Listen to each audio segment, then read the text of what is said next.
Good morning, dear students. I hope that all of you may be fine.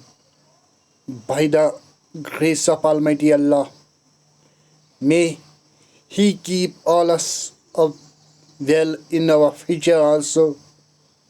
May all of you succeed in your life. This is my prayer for you. May all the wishes of you will be fulfilled. Okay, now it is known to you that this is the fourth lecture for model auxiliaries from Salim Services Academy, English for All. And it is already known to you that this is free channel, free education channel. I once again say you that this is the channel where there is English for all, but the syllabus of the following four sections has been discussed here broadly. There are separate playlists for these four sections. They are JKSSRB, all posts. I know that there is some difference in the syllabus, but I will discuss all. Also JK posts 10th and 12th. This 10th and 12th will be very short, to the point, precise. There will be to the point points. It is revision class, quick revision, I can say that. And Kashmir University, all BG, that is graduation, where there is English or AECC from first to the sixth semester. Also, there I will discuss important English literature, which will be the masterpieces in the English literature. They will be discussed here.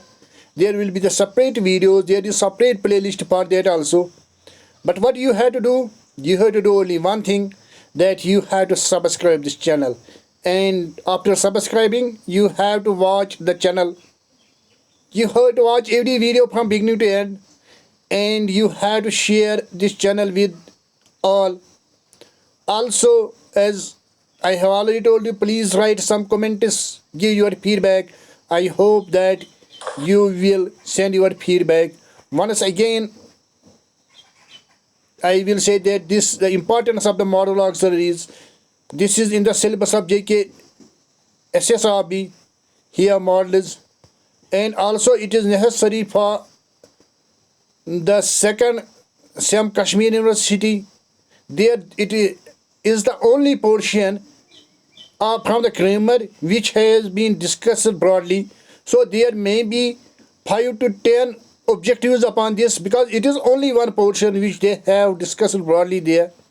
Also, it is in the syllabus of 10th class, but there it has only 2 marks. So I will make separate video for that. The exercise will be taken from their book for this. Now today we are going to start from this grammar. We are going to start. We have already completed can, could, may and might. Now we will discuss shall, should, will, would. I hope that you will be able to understand here, because this is a high standard for the all competitive exams. Yes, you can see here.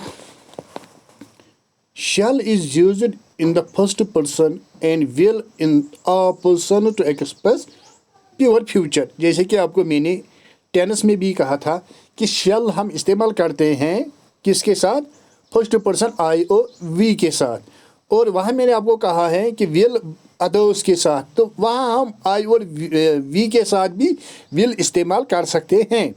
Tennis की बात मैं कर रहा हूँ.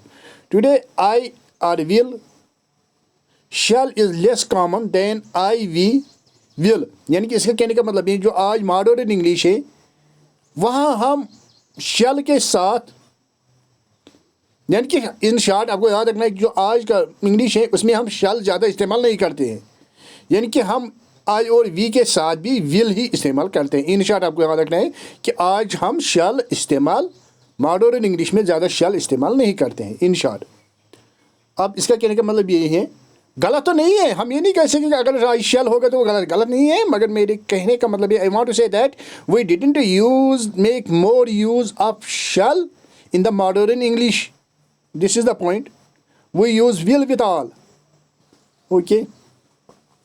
आई shall will यानी दोनों ठीक है, बी 25 नेक्स्ट बर्थडे दोनों ठीक है, we will need the money on 15th, ये विल मैंने आपको कहा आजकल हम इस्तेमाल करते हैं, व्हेन शैल वी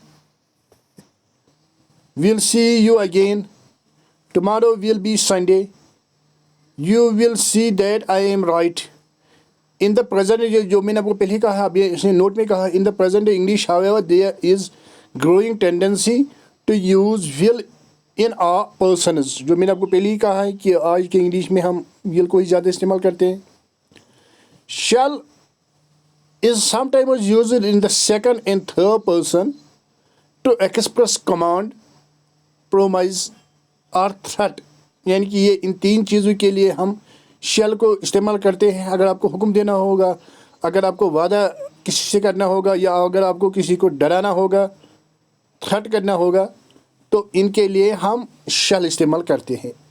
यानी कि शल वहाँ मैंने आपको पहले ही कहा है कि जो मॉडल ऑक्सिलरीज का काम है ये मूड दिखाना है, यानी कि सेंटेंस का ये मूड दिखाना है, यानी कि मेरे यहाँ कहने का मतलब ये यही मूड दिखा रहा है। मिसाल के लिए आपको एग्जांपल से समझ में आएगा, he shall not enter my house again, यानी कि ये अभी यहाँ कमांड दे रहे हो, he shall not enter my house again, you shall have a holiday tomorrow, ये आप यहाँ वादा कर रहे हो उससे कि कल आपको छुट्टी है, you shall be punished for this, ये आप इसको थ्रेट कर रहे हो, यानी कि शैल यहाँ खुद ही दिखा रहा है, आपने किसी जगह नहीं लिखा है I threatened you to be punished, no no, या आपने ये लिखा ना I commanded you, no no no, यानी कि शैल ने तो खुद ही दिखाया है। I think that you have understood. Note that these use of shall are old fashioned and formally and generally avoided in modern English, जो मैंने आपको पहले भी कहा, बार बार कहा है कि आज हम शैल का इस्तेमाल ज़्यादा नहीं करते हैं, ये ओल्ड में हम करते थे। Questions with shall I will are used to ask the will of the persons address as, मतलब अगर आप किसी से बात करेंगे और आप उसकी राय पूछेंगे, वहाँ आप शैल और ये आई और वी के साथ शैल इस्तेमाल कर सकेंगे, इसकी मतलब उसकी जो राय है उससे पूछने के लिए। मिसाल के लिए, shall I open the door, यानी कि यहाँ आपके कहने का मतलब ये है, do you want me to open it, क्या आप चाहते हो, आप उसकी विलिंगनेस देख रहे हो। विच पेन शैल आई बाई, आप यहाँ देख रहे हो कि उसकी विलिंगनेस क्या है, यानी कि आप यहाँ उसे कहने चाह रहे हो व्हाट इज़ योर एडवाइस, यानी कि आपका सलाह क्या है। वायर शैल वी गो, आप उससे सजेशन लेने चाह रहे हो, यानी कि उसकी सजेशन क्या है। हाँ, rule another will is use to express, अब हमें देखना है कि विल किस किस के लिए इस्तेमाल होता है। वायोलेशन, वोल्टेशन, एज आई विल, यानी कि आपकी विलिंगनेस दिखा रहा है। आई विल यानी कि कैरी योर बैग, ये आपका विलिंगनेस दिखा रहा है, यानी कि आई एम विलिंग। मैंने आपको पहले भी कहा है, जब हम आई और वी के साथ विल इस्तेमाल करेंगे वहाँ वो डिटर्मिनेशन दिखा रहा है, तो इसी तरह यहाँ भी उसने डिटर्मिनेशन दिखाई, आपकी विलिंगनेस दिखाई है। I will try to do better next time, ये आपका वादा इसे दिखा रहे हैं कि नेक्स्ट टाइम आप अच्छा करेंगे, यानी कि विल यहाँ दिखा रहा है आपकी डिटर्मिनेशन, आपका वादा। आई विल सक्सीड और डाई इन द अटेम्प्ट, यानी कि ये आपकी डिटर्मिनेशन दिखा रही है कि आप मरना चाह रहे हो या उसमें कामयाबी हासिल करने चाह रहे हो। इन द लास्ट एग्जाम्पल अब विल इज स्ट्रॉन्ग स्ट्रेस्ड, जो आपको मैंने पहले भी कहा है कि यहाँ ये स्ट्रेस हमें दिखा रहा है, जो मैंने इससे पहले भी आपको कहा है। कैरेक्टरिस्टिक हैबिट, और हैबिट के लिए भी हम कभी कभी इस्तेमाल करते हैं विल को। He will talk about nothing but film, यानी कि उसको ये आदत है वो खालिस फिल्म के बारे में बात कर रहा है और कुछ किसी के बारे में नहीं। या अब शी की भी एग्जाम्पल देंगे। She will sit for hours listening to the wireless. इसको वो आदत है कि वो दिन भर वायरलेस सुन रही थी। इसी तरह assumptions और probability के लिए भी ये इस्तेमाल होता है। This will be the book you want I suppose. मुझे लग रहा है, मतलब ये मेरी assumption है, मुझे लग रहा है, probability ये है कि आपको ये बुक पसंद होगी। That will be the postman I think. मतलब आपको लग रहा है कि कोई वहाँ यूनिफॉर्म लगा के आया है, पोस्टमैन की यूनिफॉर्म, आपको लग रहा है कि ये शायद पोस्टमैन ही होगा। Will you indicates an invitation और रिक्वेस्ट एज, यानी कि विल यू तो कभी कभी रिक्वेस्ट भी दिखा रहा है। जैसे will you have A T, यानी कि आपको, मतलब हम इन्विटेशन के लिए भी इस्तेमाल करते हैं, क्या आपको चाय पीनी है, यानी कि इसका मन है आप चाय पियो। Will you lend me your scooter, यानी कि अब यहाँ रिक्वेस्ट के लिए इस्तेमाल हुआ है। सिक्यूटर आपसे मैं मतलब मांग रहा हूँ, रिक्वेस्ट कर रहा हूँ।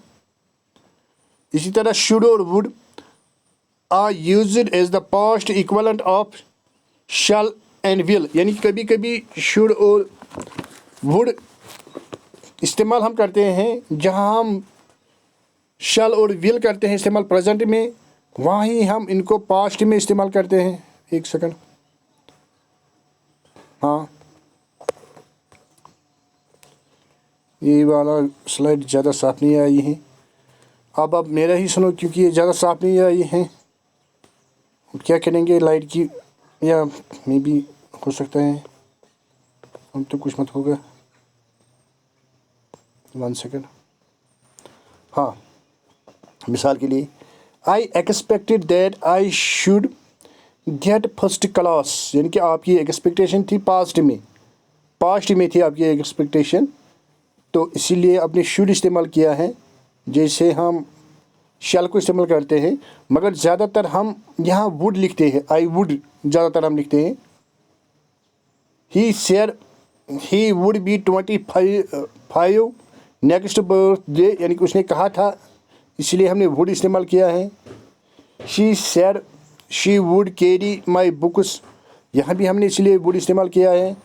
She could seat for hours listening the wireless, ये भी उसका पास्ट हैबिट है, इसलिए हमने, जैसे हम विल को लिखते हैं प्रेजेंट के लिए, तो वुड को हमने पास्ट के लिए इस्तेमाल किया है। मुझे लग रहा है आपको समझ में आया होगा।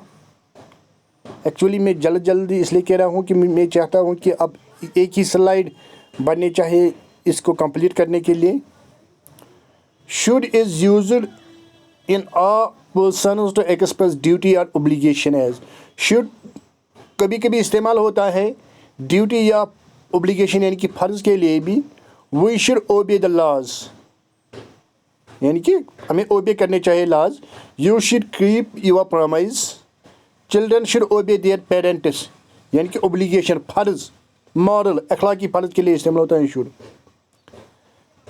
इन clauses of condition, should is used to express supposition that may not be true, यानी कि ये should इस्तेमाल होता है कंडीशन वाले क्लॉजेज में, जहाँ कंडीशन होगी मतलब सपोज करने के लिए। वो फिर ट्रू भी हो सकता है, नहीं भी हो सकता है, ये ज़रूरी नहीं है कि वो ट्रू होगा, ये तो सपोजिशन है, मे बी और मे नॉट बी। मेरे के लिए मतलब कि आपको एग्जाम्पल से समझ में आएगा। If it should rain they will not come, maybe they will come, but ये supposition है, suppose। if he should see me here he will be annoyed, maybe he will not be annoyed, मगर ये हम supposition कर रहे हैं, इसलिए हमने यहाँ should इस्तेमाल किया है। should and would are also used in examples below। अब यहाँ कुछ examples उसने दिए हैं, मतलब ये थोड़ा 1-2 examples हैं जो आपको याद रखने हैं। मतलब मैं बार बार कह रहा हूँ, ये कॉम्पिटिटिव एग्जाम्स के लिए ज़्यादा फ़ायदेमंद होगा। आई शुड और वुड दोनों ठीक है। Like you to help her दोनों ठीक है। शुड और would like is polite form of want, यानी कि जैसे हम वांट कहते हैं आई वांट, इसी तरह हम शुड और वुड को इस्तेमाल कर सकेंगे। ये वांट से थोड़ा पोलाइट है, यानी कि इज्जत से हम कह रहे हैं, मेहरबानी करके लिए आपको उसको मदद करना चाहिए। इसी तरह है would you lend me your security please, would you is more polite than will you. हम विल यू भी यहाँ इस्तेमाल कर सकते हैं, मगर वुड ज़्यादा ही पोलाइट है मेहरबानी करने के लिए। हाँ, you should have been more careful, should plus perfect infinitive indicates past obligation that was not fulfilled, यानी कि पास्ट में आपने किसी से कहा था तो वो आपको फुलफिल नहीं हुई थी, वहाँ हम शुड प्लस परफेक्ट इन्फिनिटिव इस्तेमाल करते हैं। मिसाल के लिए यू शुड हैव बीन, यानी कि आपको केयरफुल आपको रहना चाहिए मगर आप नहीं रहे थे। हाँ, इसी तरह है he should be in the library now, आपको लग रहा है यानी कि प्रोबेबिलिटी दिखा रहा है शुड। हाँ, I wish he would not chatter so much, यानी कि would after wish express strong desire, यानी कि आपकी ये ज़बरदस्त ख्वाहिश है। जब वुड प्लस विश होगा उस वक्त स्ट्रॉन्ग आपकी डिज़ायर दिखा रहा है। मुझे लग रहा है कि आपको ये समझ में आया होगा। मैंने जल्दी जल्दी इसलिए कहा है, मैं सोच रहा हूँ कि अब हम इसी स्लाइड में यानी कि इसी लेक्चर में कंप्लीट करेंगे इसको, क्योंकि अब ज़्यादा हो गया है। मुझे लग रहा है ये 4th लेक्चर है। इसके बाद हमें और बनाना है, क्या कहते हैं, सेकंड सेमिस्टर का भी वीडियो बनाना है, मैट्रिक का भी बनाना है, तो फिर डिस्कस भी करना है एक्सरसाइज। मुझे लग रहा है फिर ज़्यादा होंगे, फिर बच्चे बोर होते हैं। हाँ, मस्ट एंड आर टू। हाँ, मस्ट तो हर किसी को मालूम है। Must is used to express necessity और ओब्लिगेशन। जो आपका फ़र्ज़ होगा वो शुड अखलाकी फ़र्ज, मतलब ये कंपलसरी फ़र्ज़ है या नेसेसिटी ज़रूरी है। You must improve your spelling, आपको अपनी स्पेलिंग इम्प्रूव करनी चाहिए। या मिसाल के लिए you must obey the laws of the government, वो तो करने ही होते हैं, वो कंपलसरी हैं। We must get up early, हमें सवेरा उठना चाहिए। मस्ट रेफर्स टू प्रेजेंट और नियर फ्यूचर, ये प्रेजेंट या नियर फ्यूचर के लिए इस्तेमाल होता है। To talk about the past we use had to, अगर हम पास्ट के लिए मतलब इस्तेमाल करेंगे तो हमें वहाँ हैड टू इस्तेमाल करना है, मस्ट नहीं। The past form of have to, जो कि मतलब हैड टू है पास्ट फॉर्म हैव टू की, यानी कि हैड टू है पास्ट फॉर्म हैड टू की। Must has no past form, यानी कि मस्ट हम पास्ट के लिए इस्तेमाल नहीं करते हैं। Yesterday we had to get up early, कल हमें सवेरे उठना चाहिए। यहाँ हम मस्ट नहीं इस्तेमाल कर सकेंगे क्योंकि ये पास्ट की बात है, इसीलिए यहाँ हमें हैड टू इस्तेमाल करना है, ये आपको याद रखना है। Must is often used when the obligation comes from the speaker, अगर स्पीकर मतलब ओब्लिगेशन कर रहा है तो उस वक्त हम मस्ट इस्तेमाल करेंगे। आपको एग्जाम्पल से समझ में आएगा। When the obligation comes from somewhere else, have to is often used. Compare, अगर और कोई मतलब स्पीकर नहीं और कोई मतलब आपको ओब्लिगेशन कर रहा होगा तो उस वक्त हम हैव टू इस्तेमाल करते हैं। आपको समझ आएगा एग्जाम्पल से। I must be on diet, यानी कि आप खुद ही कह रहे हो, आप खुद ही कह रहे हो कि मुझे डाइट पर होना चाहिए, इसलिए आपने मस्ट इस्तेमाल किया है। It is my own idea, ये आप स्पीकर जो हो इसका अपना ख्याल है। आप देखो दूसरा, I have to be on diet, आप मुझे डाइट पर होना चाहिए, ये आपको किसने कहा है? डॉक्टर ने। The doctor has told me to be on diet. समझ आ रहा है? इसी तरह must can also express logical certainty, logically जो ठीक होगा, मैं सोच समझ के, मैंने आपको टेबल में भी पढ़ाया था ये। Living in such a crowd condition must be difficult, यानी कि सीधी सी बात है, जहाँ ज़्यादा क्राउड होगा तो वहाँ मुश्किल ही होगा। इसीलिए यानी कि यहाँ आपके कहने का मतलब है I am sure it is difficult. She must have left already, यानी कि सीधी सी बात है, I am sure she has left already, यानी कि आपको पूरा यकीन है कि उसने पहले ही छोड़ा होगा। इसी तरह है आर टू, मैं सोच रहा हूँ कि इसी में कंप्लीट करेंगे। हाँ, आप कंप्लीट ही करेंगे इसी में। Are to expresses moral obligation, यानी कि आर टू मॉरल ओब्लिगेशन अखलाकी फ़र्ज़ के लिए इस्तेमाल होता है। For example, we are to love our neighbours, ये तो अखलाक है हमारा, ये अखलाकी फ़र्ज़ है। You are to help him, ये भी फ़र्ज़ है अखलाकी। You are to know better, ये भी इसमें भी अखलाक है दिखा रहा है। इसी तरह are to can also be use to express probability, मतलब प्रोबेबिलिटी मैंने आपको पहले भी कहा है। किसे कह रहे हैं? Prices are to come down soon, हमें लग रहा है कि प्राइसेस कम होंगे। This book are to be very useful, आपको लग रहा है कि ये जो बुक है ये बहुत यूज़फुल है। हाँ, ये सच में जो ये बुक जिससे मैं पढ़ा रहा हूँ सच में ये यूज़फुल है। इसका नाम है हाई स्कूल एजुकेशन ग्रामर, ये एहचान वालों का है, ये बहुत अच्छा है। हाँ, इसी तरह है यूज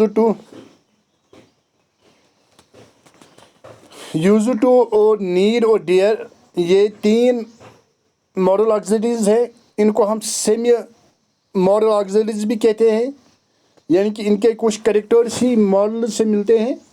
तो अब थोड़ा इन पर भी रोशनी डालेंगे, वरना तो ये एग्ज़ाम में ज़्यादा नहीं पूछे जा रहे हैं, मगर फिर भी थोड़ा अब हम डिस्कस करेंगे इनको भी थोड़ा। The auxiliary use to express discontinued habit, यानी कि जो आप पहले कर रहे थे कोई आदत, अब आपको वो नहीं है, उसके लिए हम यूज टू इस्तेमाल करते हैं। There used to be a house there, I used to live there when I was a boy. Strictly speaking used to is auxiliary verb, सीधी सी बात है ये तो ऑक्सिलरी वर्ब ही है।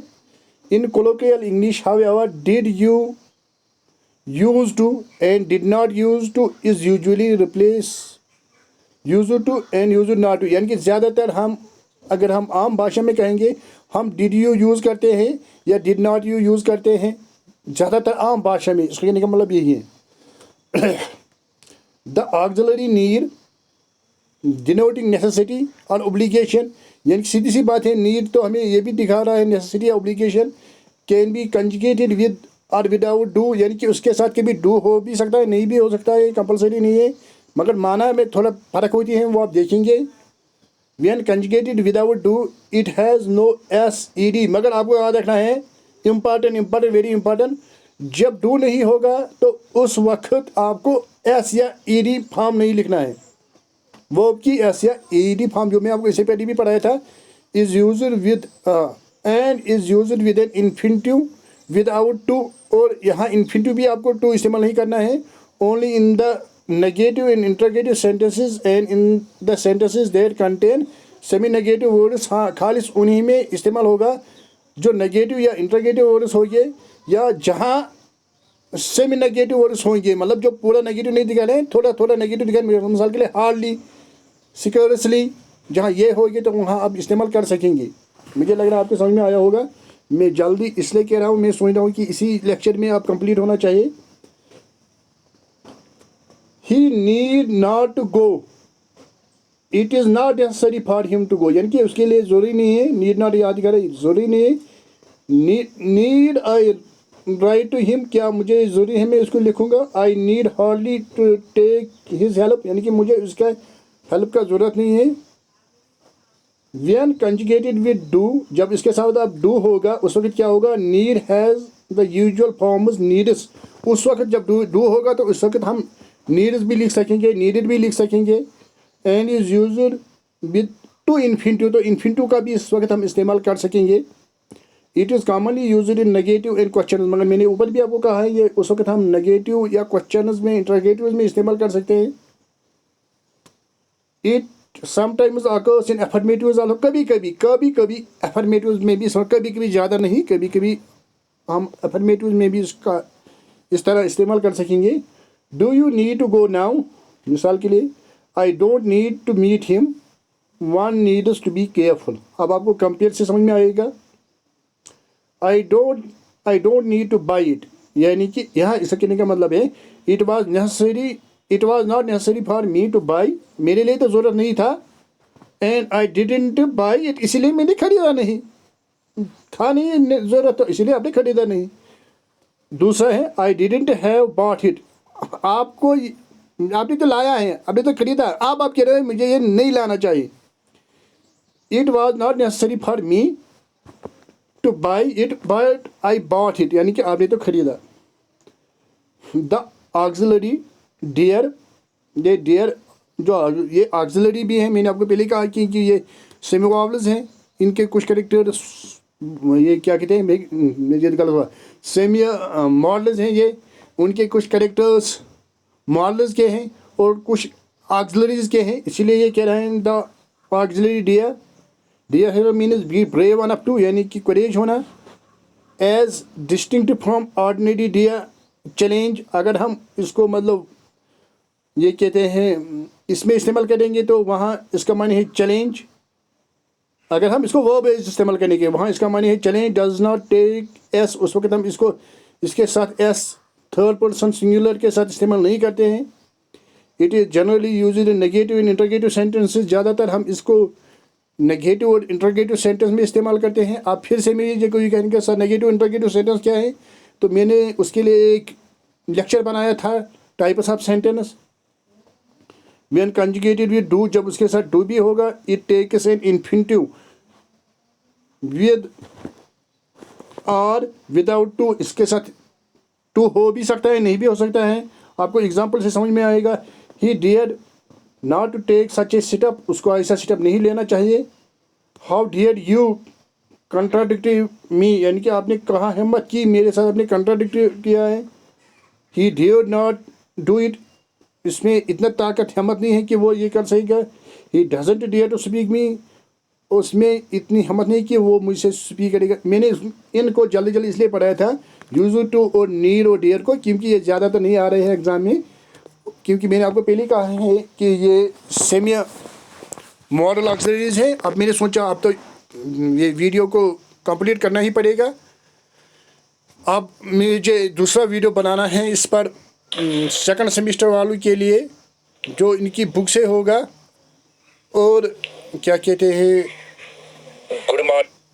क्या कहते हैं इससे सेकंड सेमेस्टर वालों के लिए और मैट्रिक वालों के लिए वो अलग से होगा। क्या हो गया मुझे, हाँ वो अलग से होगा। तो अब फिर से आपको कह रहा हूँ, if you like this video please subscribe my channel, that is Salim Services Academy English for All. It is free of cost education channel.